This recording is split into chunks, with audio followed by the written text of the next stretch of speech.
Hello दोस्तों, स्वागत है आपका इस वीडियो में। और एक इंटरेस्टिंग ज्योमेट्री का प्रॉब्लम मैं आपके सामने लेकर आया हूं। हमें यहाँ पर जो रेक्टेंगल है ABCD, इसका एरिया फाइंड करना है।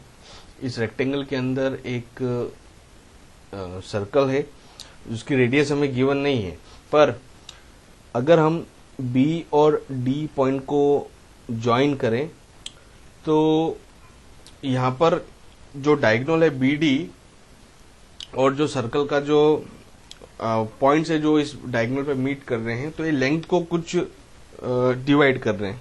ओके, अगर मैं यहाँ कुछ पॉइंट्स दे दूं, जैसे इसको मैं P बोल दूं, इसको मैं Q बोल दूं।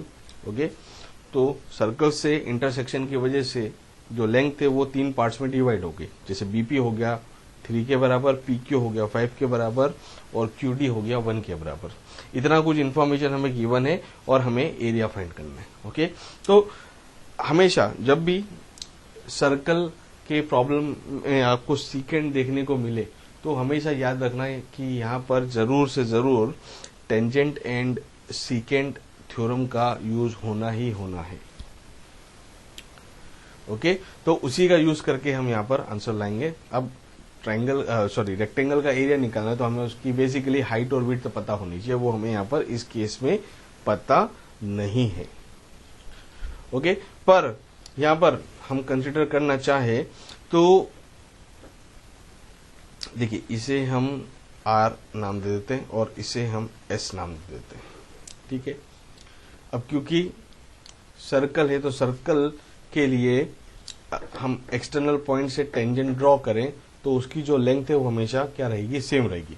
मतलब ये अगर x है तो ये भी क्या होना चाहिए, x होना चाहिए। और ये जो सर्कल है वो एक रेक्टेंगल के अंदर है।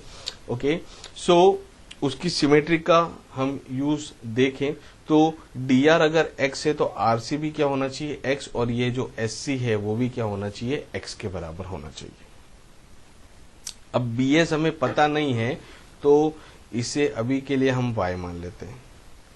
ओके, ये हो गया y और ये हो गया x। इतना हमें एज्यूम करा है। एक बार x और y फाइंड हो जाए तो हम एरिया निकाल सकते हैं। तो मेन कंसंट्रेशन किस पे होगा, x और y में से दोनों में से सबसे पहले हम किसको निकाल पाए। तो हमें, जैसे मैंने आपको शुरू में बताया कि हमें यहाँ पर टेंजेंट और सीकेंट थ्योरम का यूज करना है। तो ट्राइंगल का जो एरिया है वो मैं यहाँ पर लिख दूं, रेक्टेंगल का जो एरिया है वो मैं यहाँ पर लिख देता हूं। हाइट जो है वो है 2x के बराबर और विड्थ जो है वो क्या हो जाएगा, y प्लस x के बराबर। तो जस्ट हमें x फाइंड करना है, y फाइंड करना है, इसे पुट ऑन करना है और आंसर निकालना है। ठीक है, अब एक वो थ्योरम भी मैं यहाँ पर लिख ही देता हूं। मान लीजिए सर्कल है, या मैं इसे अच्छे से ड्रॉ कर देता हूं। ओके, ये सर्कल है। P पॉइंट से हमने एक सीकेंट ड्रॉ करी और सेम P पॉइंट से हमने एक टेंजेंट ड्रॉ करी। ऐसा जब भी होगा PT स्क्वायर ये बराबर होगा PA इंटू PB के। ये है टेंजेंट एंड सीकेंट थ्योरम का जो मेन जो कंक्लूजन होता है, जो रिजल्ट होता है जिसे हम यूज करेंगे। ठीक है, तो वही सब हम यहाँ पर अब यूज करने जाएंगे। सेम ऐसा जो फिगर है वो मुझे यहाँ पर देखने को मिल रहा है। ओके, ये हो जाएगा हमारा PA और B से लेकर Q तक की जो लेंथ हो जाएगी हमारी PB और Y जो है वो हमारा हो जाएगा PT। ओके, यहाँ पर इतने पार्ट के लिए मैं tangent and secant theorem apply करूं। y बराबर हो जाएगा 3 इंटू 8k। y स्क्वायर बराबर हो जाएगा 3 इंटू 8k। बिल्कुल यही सिनेरियो, ये y हो गया। ये देखिए, ये जो है BP ये है 3, PA हो गया 3 और PB हो जाएगा 5 प्लस 3 8।